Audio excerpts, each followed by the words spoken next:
I have purchased pretty much every single Silent Hill game that has ever come out. And Silent Hill 2, in my opinion, is the single greatest horror game of all time. There was a time when I thought that PT was going to surpass it, but obviously we know what happened with that. It never came to be. Unfortunately for us, I don't think we will ever see that game come to light again, but I played that demo non-stop. So needless to say, when Silent Hill was revived by Konami very recently, and we were told that there were going to be a string of Silent Hill games, including Silent Hill 2 Remake, I would be lying if I said that my excitement was not through the roof. The only other single player game that can elicit that kind of excitement from me is Yakuza, and that Yakuza TV show better be good or I am going to be pissed. So I've been following the development cycle of Silent Hill 2, as I'm sure most of you have. And at first I was excited because when I saw screenshots of the game, it looked like the atmosphere had been retained. But as time has gone on and the developers have opened their mouths, it has become more and more apparent to me that we may be dealing with some bullshit. There have been images circulating online from videos that the developers put up of some of the female characters that have been redesigned. And one in particular I take major issue with. Now for those of you that don't know the lore of Silent Hill and you don't understand the story of Silent Hill 2, that's completely fine, because on the surface this might look like a silly thing. And I even heard Asmongold talking about how most people that play games are men, and whilst that's true, I don't actually think that is the issue here. Because most of the people that play these games are guys. They're guys that play these games.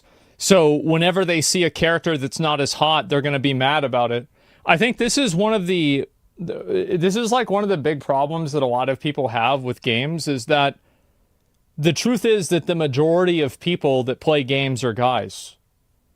But a lot of girls are gamers, but they're not playing these kinds of games. That's the issue, is that, like, there are tons of girl gamers, but they're probably not playing this kind of a game. These are like, there are girl games and there are guy games. Fucking duh. Just like there's girl movies and guy movies, boy toys and girl toys. Like, it's just fucking common sense. But these people don't seem to understand that. And yes, if you're making a game for a male audience, they're going to want to have hot characters in the game. The issue is not that most men play games and so men are getting upset because they covered up the female character. It is because the reason for covering her up makes no sense, because the reason that she's a little bit more exposed in the game actually ties into the story. So Silent Hill 2 is a very depressing and bleak game. And in this game, you follow a character called James Sunderland. Now in the game, James Sunderland's wife has passed away, so we are told. And he receives a letter from his wife. So obviously it has piqued his interest. I think any person that has lost their wife, receiving a letter from her beyond the grave is going to make you wonder what the hell is going on. And this letter says to come to Silent Hill. So James does what anybody else really would have done for their loved one, and they went to Silent Hill. Now when James gets to Silent Hill, he bumps into all sorts of characters. I'm not going to bore you with the details, you should go play the game, but you need to know that he bumps into a female character called Maria. Now what's interesting about Maria is a spitting image of his wife, except for the way she dresses and I think the color of her hair. The difference with Maria is that her personality is a little bit more dominating. She's more sexy, one would say. She is a bit more of an assertive woman. And this is where the psychology of Silent Hill comes into this, because Silent Hill is really about diving into the psyche of the main character. A lot of the things that he sees and witnesses are a manifestation of his guilt or his past catching up to him, things that he's tried to bury about himself. Now it's implied in the game that James was looking after his wife because she was suffering with something. We're not entirely sure what she was suffering from. The game keeps it kind of bleak from what I remember. It has been a long time, but there is sort of the assumption made that James wanted more from his wife, and there might have even been some infidelity because he wasn't getting it, because obviously she was dying. So this Maria character is a manifestation of what he would have wanted his wife to be. She's more sexy, she looks more sexy, she dresses more provocatively. It's not just because a bunch of men wanted to put a half-naked woman in the middle of a ghost town. There is an actual reason for why her clothes are a little bit more skimpy, for why her behavior is a little bit more on the flirtation side. It actually plays into the story, and it's a massive part of the story, because the story again is about diving into the mind of James. Even characters like Pyramid Head are really just a manifestation of James's guilt and James's pain, because it comes to light that James may have taken the life of his wife, and the reason he did that is is really unclear. We're not too sure, to be honest with you, but it kind of seems like he wanted to put her out of her misery, or that he wanted to get on with his life and she just couldn't be the woman that he wanted her to be anymore. So this game is dealing with a lot of different themes. The city or the town of Silent Hill is supposed to confront the main character in a way that makes them face what is going on in their mind. It's like your own personal hell. It's like you have gone to your own personal hell. You've literally walked into it and you have to face all of these sick and twisted things that go on in your head, and some of them manifest themselves in things like Pyramid Head or more perverse creatures like the nurses. The female character that you encounter in Silent Hill is not just dressed because some men want to ogle her in the office. It's not because some right-wing guys want to complain on Twitter again. There is an actual reason for it, and the knuckleheads that are making this game seem to have updated it for modern audiences. Now, if there was a phrase that could nuke your game in 2 seconds, it would be modern audiences. What the hell does that even mean? Has anybody stopped to ask? We are making this game for modern audiences. Could somebody in the comment section please tell me what they are going on about? Because as far as I'm aware, Silent Hill 2 is a successful game and it is beloved by millions of people. So the game is going to sell itself on its name. The audience is already there. The audience that existed back then more than likely exists now. That's why there's so much hype around the remake. I played Silent Hill 2 when I was younger. I want to play a remake that represents the experience, or at least tries to capture the experience in some way in the modern age. When you say updating for modern audiences, what you should be doing is updating the gameplay in parts that are completely outdated and updating the graphics. Outside of that, you really should not be touching anything else. It's supposed to be a remake. It's supposed to stay true to what the original was. Now, I'm not going to sit here and pretend like the game doesn't look good as a whole. The character faces look weird. I've seen people calling James Leon Kennedy at home. I find that quite hilarious. But outside of the faces and the female redesigns, the game looks pretty good. Now, I don't know what's going on with everything in the game. I've heard rumors, and I think I've seen some things where they've changed the nurses as well to make them less sexually provocative, which is also a problem because them being sexually provocative plays into the story. It plays into James's sick desires, and they lend to the guilt and the punishment that he is putting himself through. Like I said, Silent Hill is supposed to be a dive into the human psyche. It's meant to be your own personal hell. I'm not entirely sure that the people that are developing this game, and I have no idea who they are, never seen their faces before, I am not entirely sure they understand what they're doing. Silent Hill, for anyone that grew up playing it, knows that the themes in this game are extremely unsettling and uncomfortable. It is supposed to make you feel uncomfortable. It's supposed to make you question what the main character is doing. It's supposed to make you question the world around it. It's part of the horror and it's part of the allure of the franchise, especially in Silent Hill 2. It's the reason it's so iconic is because the story was so good at drawing you in and trying to make you understand that James was going through some serious shit, and the monsters that you see in Silent Hill are a direct cause because of what was going through the mind of James. The game does not need to be updated for modern audiences. Whoever this modern audience is that you're talking about needs to grow a backbone. You do not need to change the narrative and change the characters of a game that is beloved by millions of gamers to fit a bunch of wet blankets that are probably not going to buy your game anyway. The people that are going to buy your game are the passionate gamers like me that actually grew up playing Silent Hill and are excited to see it come back. And you know what? If we're happy, word of mouth gets around. Word of mouth is the most powerful marketing tool. If you make your core base happy, they will tell everybody else. They will upload videos praising your game, and people that don't understand Silent Hill and don't know what it's about will be like, I want to check that out because so many people are saying it's good. But you guys don't seem to understand that. You think for some reason that the audience in 2024, of which I'm a part of, are just a bunch of that can't deal with uncomfortable themes. You need to stop making games for you and your friends, and I'm talking to you, Konami, whoever you people are. Stop making games for you and start making the games for the audience, because I can promise you now, the most recent videos that you have been dropping of this game have not helped your product at all. And I am not even at the worst part yet. Let me just pause to read you a fucking ass backwards tweet from an individual called the Cartel Del. Cartel Del says, as a game dev, I'm here to tell you these situations arise when there are too many men on a team. They overcorrect for the hypersexuality of the 90s and there's no woman in the room to say, relax, some women like dressing in leopard print and crop tops and that's okay. This is written by a person that never played Silent Hill. This imbecile seems to think that the men want her in scantily clad clothes for the sake of it. There are some games when that happens and I'd still make the argument for it, but in this case there is an actual reason that ties into the story for why the character is dressed that way. You absolute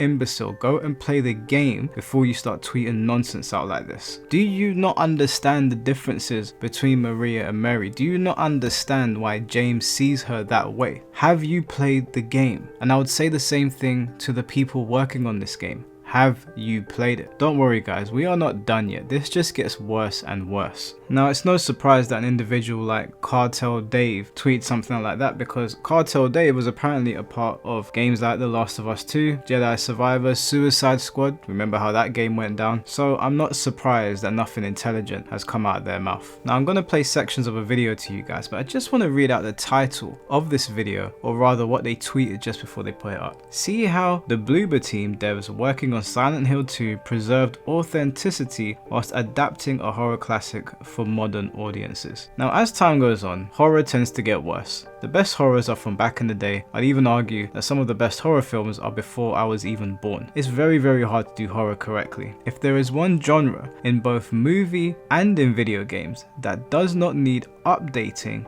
it is horror. Horror movies tend to fall flat on their face. They're not scary, they rely on jump scares. A lot of horror games that come out are not that good. There are some pretty good ones on Steam developed by indie developers, but AAA games or games that are supposed to be launching on the PlayStation or Xbox from bigger studios don't tend to be all that amazing, and certainly none of them have even come close to the magic that was captured in Silent Hill 2. So please explain to me what knucklehead in that board meeting thought they need to update it. How are these people the ones in charge? Don't you guys want our money? Anyway, let's take a look at the video.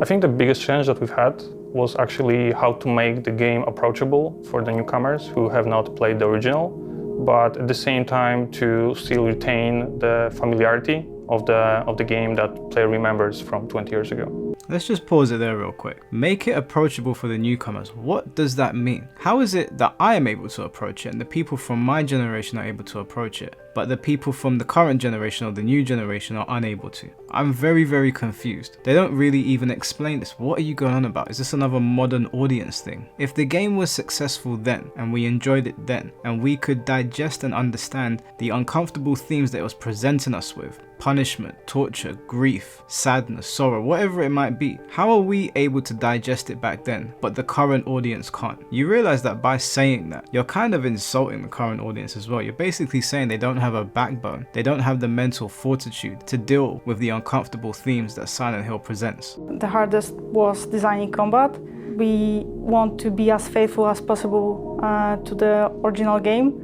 but also we want players to feel satisfaction while playing, remembering that we need to fit in horror genre standards.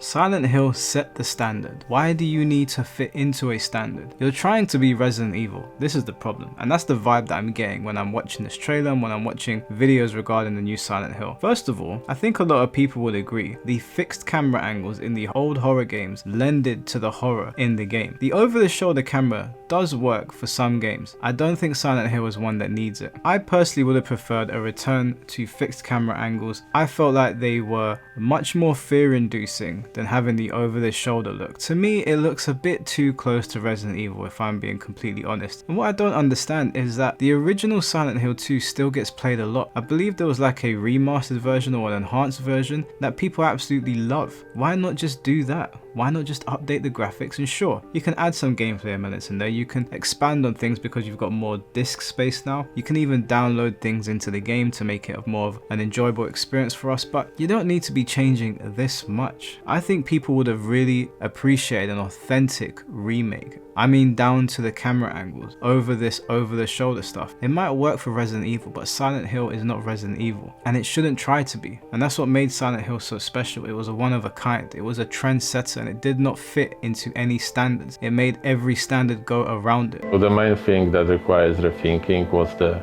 fog, because it was called classic in the original game, and it's a veil that covers the world and makes the player to feel even more isolated.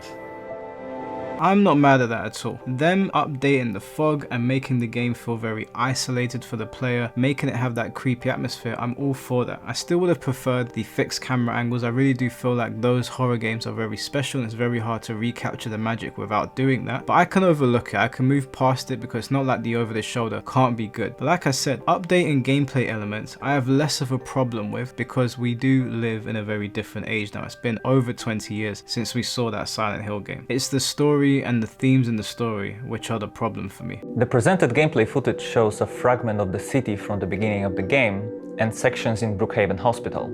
The fight against monsters is prepared in a more tactical form, and it's mainly based on the varied designs of the enemies. James is not used to fighting, so his arsenal of attacks is limited. Adapting your approach to a situation will be the key to success.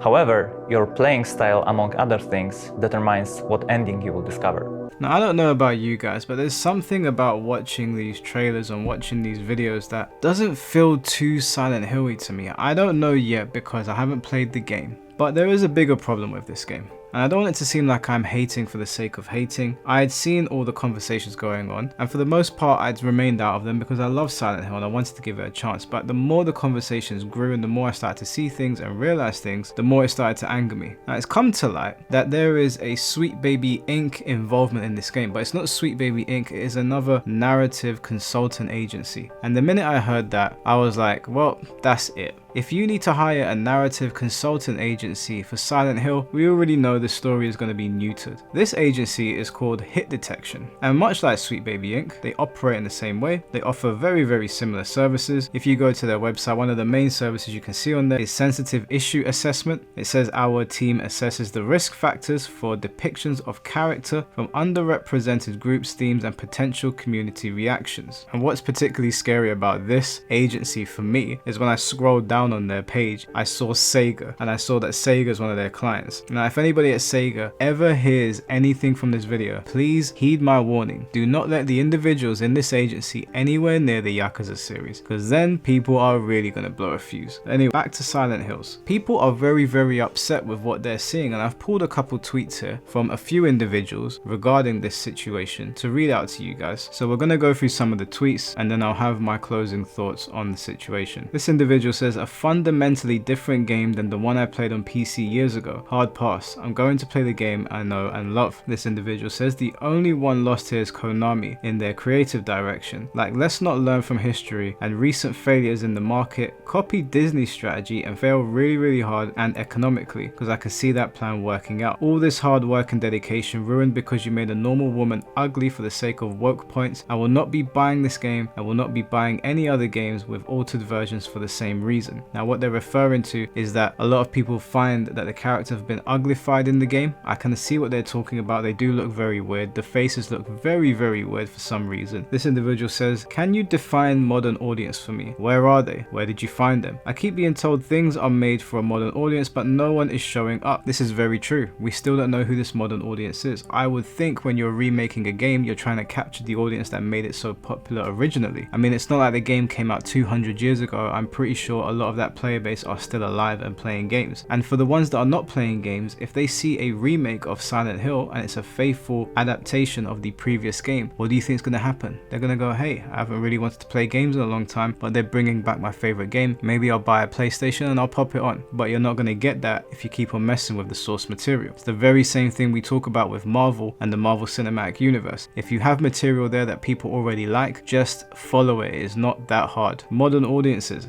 gamers dead on arrival. Bastardizing one of the best, if not the best horror classic with DEI garbage for the modern audience is not preserving the authenticity of Silent Hill 2. Just read 5 minutes of your commentary replies, "We don't want this. This is going to flop so hard. Why is it so hard for you to understand what your fans want? Why were the previous audiences mistaken? Got to add DEI to all games." That's a very good question. Why were the previous audiences mistaken? What was wrong with the previous audiences? What was wrong with how the game was told before? As far as I could tell, everybody loved Silent Hill. Wouldn't you want to capitalize on the love that people had for the series? Do you understand how powerful nostalgia is? You will remember when Street Fighter 4 was coming out. All they had to do was follow a path and people were going to show up in droves because it was Street Fighter and it was a big return, and they played on nostalgia heavily. That's all you have to do and people will lock in. Why are you all so devoid of logic and reason? There was no need to bring in hit detection to water down your game and essentially sanitize it for modern audiences. It makes no sense. You can't remain authentic to a game whilst updating it. That literally makes no sense. In order for you to remain true to the game, you would literally need to remake what was made all those years ago without updating too much. Like we said, there's certain gameplay elements that of course can be updated. There are control schemes that you can update, but the story should not be touched. And now new people that go to play the game are not really going to get the full scope of Silent Hill 2, and that's very, very disappointing, especially as somebody that is a Silent Hill enthusiast. It sucks to know that there is going to be a generation of people that play this game that are not really going to understand just how fantastic and how uncomfortable and how unsettling and how bold the original Silent Hill 2 game was. I mean, if you want to get an idea of what this hit detection is going to do, I've got a little screenshot here for you, and this was sent over to me from somebody in my Discord, and it says, "Our commitment to building a team from a variety of backgrounds, including underrepresented groups." Let me just stop it right there. What we need you to be committed to doing is finding the best people for the job. I don't care if they're black, white, trans, have one leg or no eyes. If they can do the job and they can get the best product out there, hire that person. I don't care if they're all white.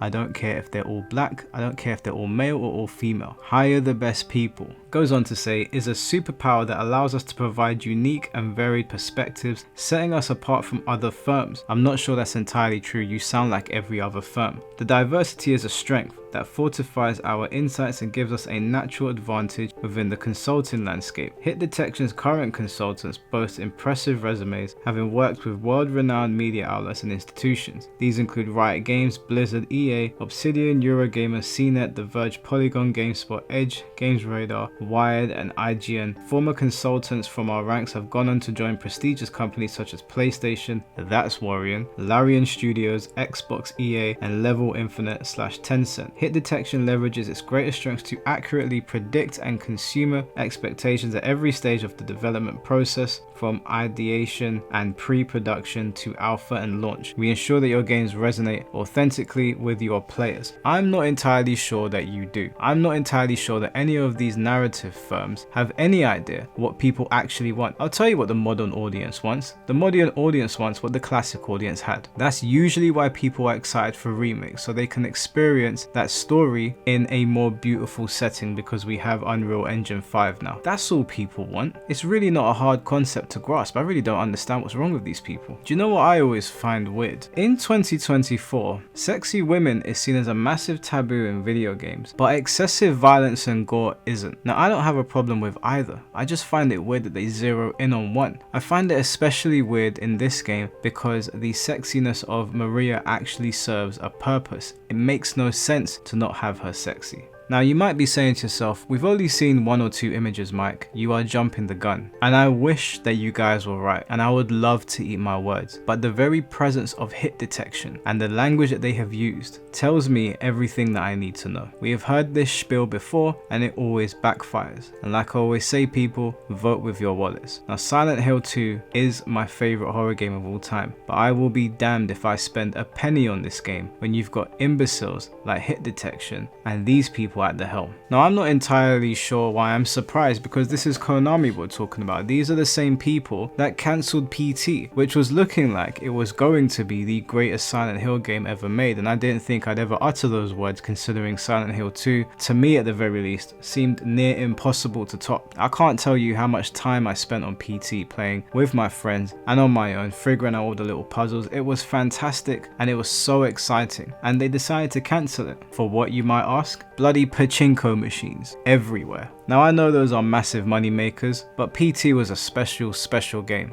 And to this day, there are a few horror games in their entirety that are as scary as PT, and PT was a 15-minute demo, and those guys decided to cancel it. They have been absolutely ratioed on Twitter. The videos have gone viral on Twitter. I believe one of them has over 1 million views or 1 million clicks now, however Twitter works them out, and people are pissed. The screenshots that I pulled are but a fraction of how angry people are. I found 1 or 2 positive tweets in a sea of anger, but Twitter can be an echo chamber, and I realized that. So I continued on YouTube, I continued on Instagram, on Threads, even on Snapchat and Facebook, and it is just overwhelming backlash against this game. How many times do these Western developers have to be told that we don't want their nonsense in our games? You are making games for us. We are the consumer. If nobody buys your games, you guys go under, and then you are forced to make games if you have any resources left that we actually want. When will you understand that the wallet in my pocket is more powerful than your stupid ideas for modern audiences? Now you might be thinking to yourself, Mike, why are you making such a big deal about this? But I think the better question is, why do they keep on doing this? Failure after failure after failure, and they keep on doing this. It's a little bit weird. Surely they're not allergic to money. Surely they've seen what happens when people like SBI or other narrative firms get their hands on games. We saw what happened to the Suicide Squad. Now I'm not saying there's not some games that fly under the radar or don't have massive names attached to them that would make it very hard to tank them. That does happen, but how many times do they update games for modern audiences and people want nothing to do with it? And it makes you wonder, why do they keep on doing it? Why would they go to games that have a massive community just to neuter them and create them in their own image? Why wouldn't they just make games from the ground up with their own ideas in them? My theory is that these guys actually can't come up with a salient idea. These guys don't have any ideas, and so they take amazing games like Silent Hill 2 and they make 1,000 cuts into the game, but they're like little blades, and so a lot of people that maybe weren't tuned in with Silent Hill don't really notice them. Now luckily, Silent Hill 2 is a massively popular game, and people are paying attention. And like I always say in my videos, and like I said in this video before, vote with your wallets. Now, I'm not saying that they can't change things. The game still has a little bit of time before it comes out, so it's clearly still going to be in some sort of development cycle. At the very least, they can go in there and update some things. I would encourage them to listen to their audience. I find it hard to believe they're going to tell an authentic story from the original game with the updates to the game that we've seen. I can look past the over-the-shoulder camera. I can look past some of the updates in the terrain. I can look past a few things. What I will not look past is if they new to this game and its story. The story needs to land, and it landed in 1991 when the game came out. So all you have to do is take the source material and bring it into 2024. The modern audience that you are talking about is in your head, and even if there was a modern audience that didn't exist back then, I'm pretty sure that they can deal with the uncomfortable themes that Silent Hill presents, unless you are calling your player base a bunch of wet blankets, but maybe you're just projecting. Now I could be sitting here all day talking about how much I love Silent Hill and how much I'm disappointed by the things that I'm seeing, but I'm going to continue to pay attention to what is going on, and we're going to see how this plays out. I'd like to know what you guys think in the comments section below, and as always guys, take care of yourselves and peace.